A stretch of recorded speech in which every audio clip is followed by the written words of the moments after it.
இன்றைக்கும் யெகோவா நிசி லா அசோசியேட்ஸ் மூலியமாக Thirukazhukundram register ஆஃபீஸிலே registration முடிந்து இந்த வேளையிலும் உண்டாகக்கூடிய ஆண்டவராகிய இயேசு கிறிஸ்துவினுடைய 936வது தேவனுடைய சத்தியம்.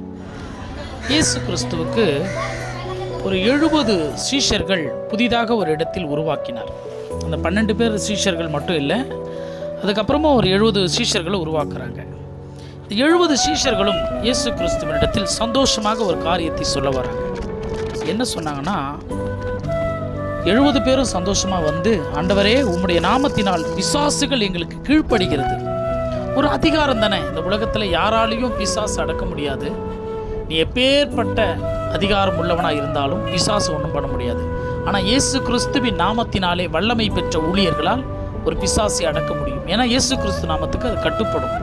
இந்த ஒரு அதிகாரம் கிடைச்சதுனால அவங்க சந்தோஷப்பட்டு ஓடி வந்தாங்க. பாருங்க, இயேசு கிறிஸ்து ஒரே ஒரு வார்த்தையை சொல்லி அவங்கள ரொம்ப துன்பப்படுத்திட்டார்.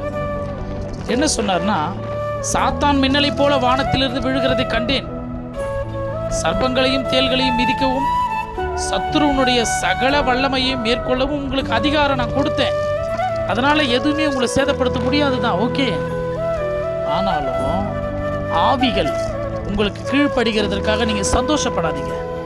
நீங்க போயிட்டு பேய் பிசாசுலாம் உங்க வார்த்தைக்கு கட்டுப்படுத்து, அது மனுஷனை விட்டு தூரம் ஓடிடுதுன்றதுக்காக சந்தோஷப்படாத. உன் பெயர் பரலோகத்தில் எழுதப்பட்டிருக்கிறதா என்று நினைத்து நீ பார்த்து அதை குறித்து சந்தோஷப்படு.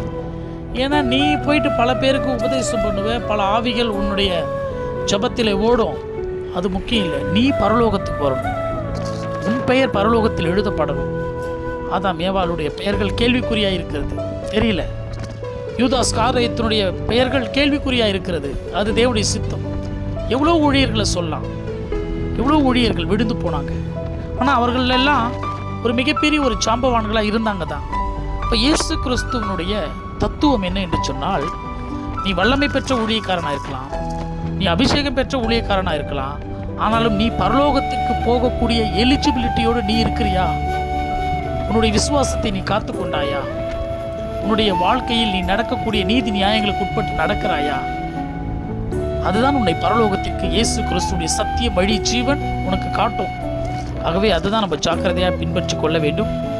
ஆகவே நம்முடைய ஊழிய சக்திகளோ, நம்மகிட்ட இந்த ஆவி இருக்கிறது, இந்த காரியத்தை செய்கிறோம், இதில் ஒரு பெருமையும் கிடையாது. நம்மளுடைய பெயர் பரலோகத்தில் எழுதப்படுற அளவுக்கு நம்ம தகுதியாகணும். ஆண்டவருடைய பிள்ளைகள், அதற்காக நம்ம இயேசு கிறிஸ்துவினுடைய பாதத்தில் இருப்போம். கர்த்தருடைய கட்டளைகளுக்கும் உபதேசங்களுக்கும் கர்த்தருக்குள் கீழ்ப்படிவோம். தேவனாகிய கர்த்தர் நம்மை ஆசீர்வதிப்பார். இயேசு கிறிஸ்துவை மெய்யான தேவன். அடுத்த தேவ செய்திகளோடு நாளைய தினத்தில் நான் உங்கள் சகரியா சதீஷ்